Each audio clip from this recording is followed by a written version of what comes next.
were the two teachers.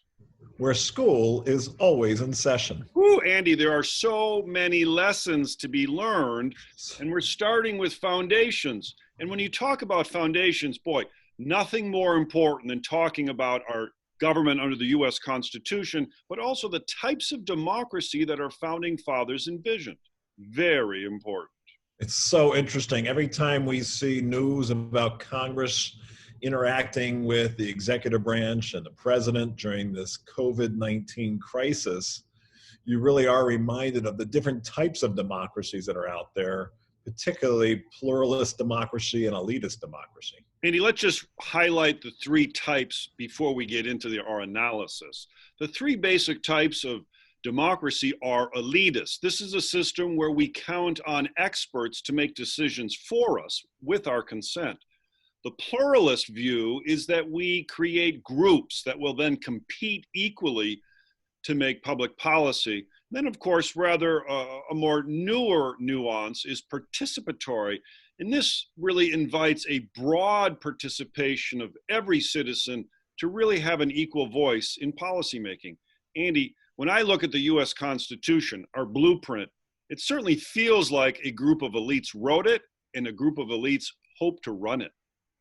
Well, and when you see the big legislation that's coming through, in times of crisis, we know our Congress and the president can actually act rather quickly. We saw this particularly during the 2008-2009 Great Recession, the last time we talked about these trillion-dollar bailouts. And I mean, already Congress has passed two really big pieces of legislation approving billions of dollars of funding for the initial preparedness response in early March. And now, extended paid leave for workers, extended unemployment benefits, and now talk of trillion-dollar bailouts. I mean, these are giant pieces of legislation that if they went through the normal process where there's a lot of groups fighting about it, like we do with immigration, for instance, or healthcare reform, it would take forever if it would ever get done.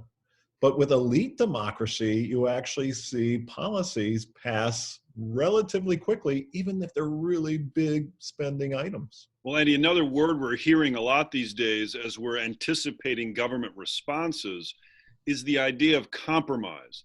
Difficult for both sides, Democrat and Republican, to agree, but that's nothing new. A lot of compromises were required way back in 1787 just to get this Constitution ratified. I mean, let's not forget about the Great Compromise, just who's represented and how is that representation given out to the states? Is it going to be based on population? Is every state going to have the same representation with two senators? Whew, the Great Compromise may be a lesson for us today. And certainly with the larger, more populous states getting more representation in the House. I mean, we saw that with the Great Compromise and the equal representation between states with two senators per state in the US Senate.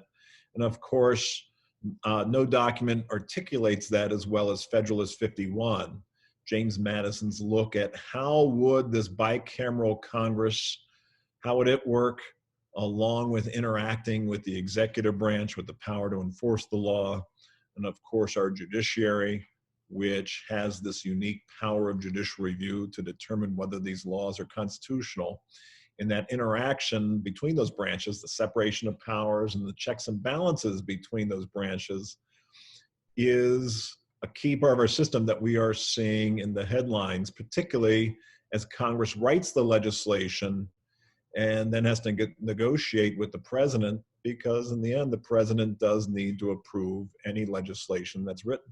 Well, Andy, you're so right. If I'm lost on a deserted island and I want to leave a message for posterity about the best forms of government, I'm writing the word separation of powers.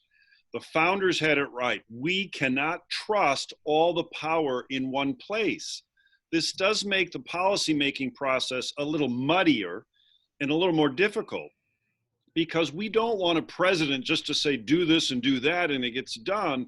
Because what if he makes a mistake? What if it's not in our best interest? So we need a Congress. And ultimately, in the crisis we're living in today, we'll have a Supreme Court making decisions. There will be plenty of litigation on what's being decided right now and whether or not our liberties were violated and whether or not the government overstepped its boundaries. But Andy, whew, I love it. Separation of powers and checks and balances is one of the great legacies of our founding. And we know with the way that Congress is set up and with the president and the courts, it provides Americans with more access points to be able to shape policy.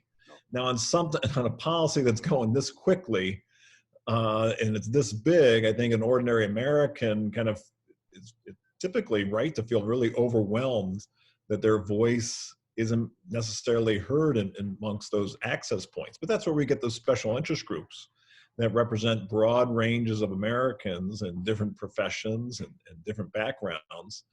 And those lobbyists who work for the special interest groups who certainly know those access points at a time of really big and quick policymaking. Andy, if I'm hearing this correctly, and we're debating what type of democracy is best for us, I think the conclusion I'm hearing is it's not an either or, it's all three. At times we need an elitist system and we need that competition of pluralism, but we also count on participatory democracy where you and I have our voices heard and those voices matter. Whew, what an important that participatory democracy we see much more commonly at state and local governments in the form of referenda, whether it be creating policies in some states or endorsing policies that were written by the state legislature. You're much more common to see. I mean, in fact, the national government has no formal version of participatory democracy. That's much more at the state and local government. Andy, the U.S. Constitution is not just a document that happens to be 200 years old. It's a document worth looking at now because it's still governing. We're the two teachers. No fancy words. No fancy suits. Plain talk about issues you need to know. Just in time.